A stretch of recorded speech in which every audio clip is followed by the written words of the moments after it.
Selamat pagi, siang, malam, sore, Pandi. Perkenalkan, nama saya Rafaela Marshall, kelas 12 IPA 2 dengan absen nomor 19. Di sini saya akan menjelaskan tentang soal dengan bab listrik arus searah. Selamat menyaksikan. Oke, jadi nomor 1 disajikan soal seperti ini. Rangkaiannya seperti ini, dan yang ditanya itu hambatan pengganti AB. Kalau misalkan dilihat rangkaian seperti ini, kita menggunakan jembatan Wheatstone ya. Oke, kita bisa lihat di sini udah ada dikasih tahu R1, R2, R3, R4 dan R5-nya. Kita bisa langsung tulis di sini nih. Nah, karena ini merupakan rangkaian jembatan Wheatstone, kita menggunakan pakai cara ini. Kalau misalkan R1 kali R3 sama hasil dengan R2 kali R4, ini kita masukin ya yang di sini ya. Berarti 3 kali 6 18, 2 kali 9 18, maaf ini 18 maksudnya. Sama dong hasilnya, berarti R5 itu diabaikan. Jadi ini anggap aja ini kita abain ya, karena hasilnya kan tadi sama sama yang ini, oke? Oke, terus kita hitung kayak biasa nih. Ini pertama kita hitung ini dulu. Ini kan karena dia rangkaian seri, jadi rumusnya itu cuma ditambah aja. 3 tambah 9 sama dengan 12 ohm. Nah yang R2, yang RS2 ini juga seri nih, jadi langsung ditambah aja 2 kali 6 sama dengan 8 ohm. Habis itu dua-duanya udah ketemu nih. Nah kan kita nyari R totalnya. R totalnya jadi otomatis kayak paralel gitu kan bentuknya, makanya kita pakai rumus paralel. Jadi 1 per R total sama dengan 1 per RS1 tambah RS2. Ini kita tinggal masukin hasil segini. Ingat ya, kan tadi kan 1 per ya, jadi kita harus balikin yang tadinya 24 per 5 jadi 25 per 5. Terus kalau kita komain jadi hasilnya 4,8 ohm. Jadi jawabannya itu oke. Nomor 2 ditanyakan besar kuat arus yang melalui hambatan 6 ohm. 6 ohm itu yang sini ya. Jadi yang ditanya itu I6-nya. Pertama kita tulis dulu yang diketahuinya. Nah, step pertama kita harus mencari R totalnya terlebih dahulu. Karena kan kita mencari I-nya. Rumus I itu kan V per R kan. Oke, kita cari R totalnya dulu. Karena di sini ada rangkaian paralel, kita selesaiin dulu. Rumusnya ini 1 per RP tambah 1 per R1 plus 1 per R2. Ini kita langsung masukin jadi 1 per 6 tambah 1 per 3 sama dengan 1 per 2. Ini ingat karena ada seper, jadi dibalik jadi saya 2 ohm. Nah, nanti rangkaiannya itu akan kayak gini, karena kan tadi paralel kita udah hitung dong. Jadi 2 ohm di sini. Nah, rangkaiannya jadi kayak gini, jadi seri. Makanya kita pakai rumusnya seri. Jadi RS-nya itu 2 tambah 3 tambah 1 hasilnya 6 ohm. Nah, setelah kita mencari nih apa R totalnya, ini R total, kita mau mencari I-nya. V-nya itu tuh VC ini. Dan R-nya itu ya R total yang ini. Jadi kan tadi rumusnya itu kan V sama dengan I kali R. Jadi kita balik aja jadi I sama dengan V per R.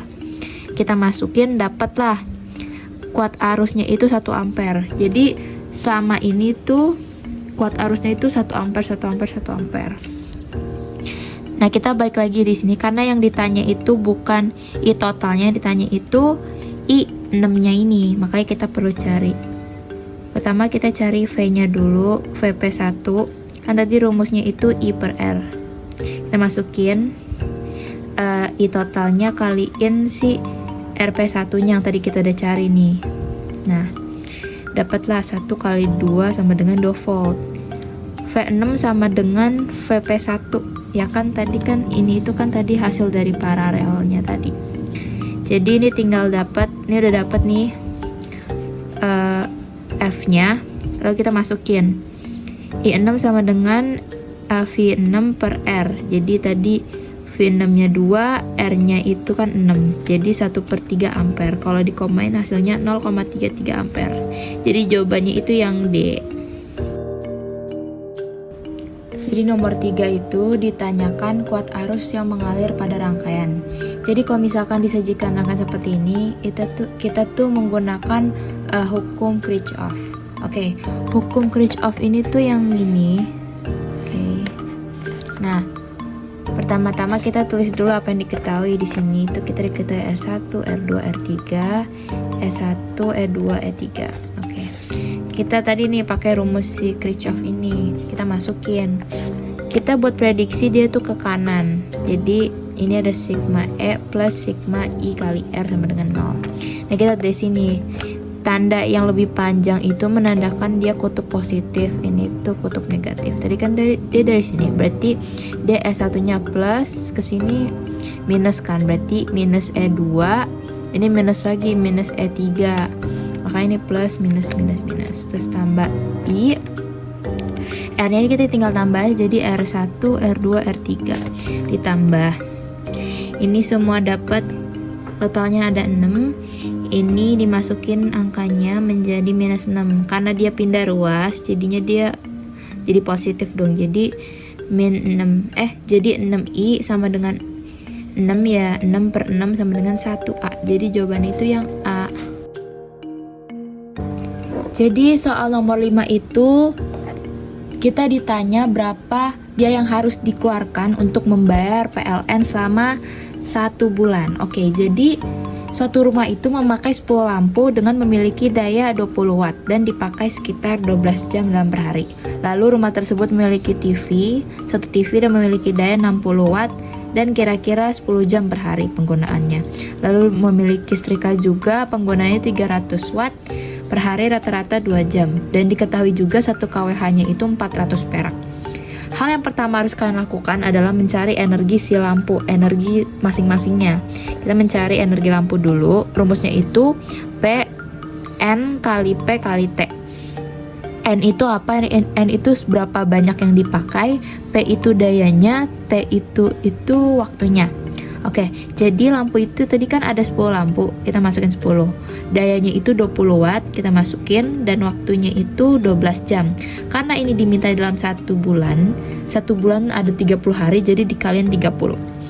10 kali 20 kali 12 kali 30 dapatnya 72.000 WH, lalu kita ubah ke kWh. Jadinya dibagi 1000 dapatnya 72 kWh. Lalu buat energi TV sama kayak energi lampu, rumusnya itu berapa banyak kaliin daya kaliin waktu. Jadi 1 kali 60 kaliin 10 kali 30 dapatnya 18.000 WH, kita ubah menjadi 18 kWh. Yang setrika juga 1 kali 300 kali 2 kali 30, hasilnya itu 18.000 WH, kita ubah menjadi 18 kWh. Nah, tadi kita udah cari-cari, lalu kita mencari energi totalnya dalam satu rumah tersebut. Jadi tinggal ditambahin aja ya. Jadi 72 tambah 18 hasilnya 108 kWh. Dan biayanya itu kita tinggal kali si energi totalnya sama si 1 kWh-nya. Jadi 108 kaliin 400 hasilnya 43.200 rupiah. Jadi jawabannya itu yang C.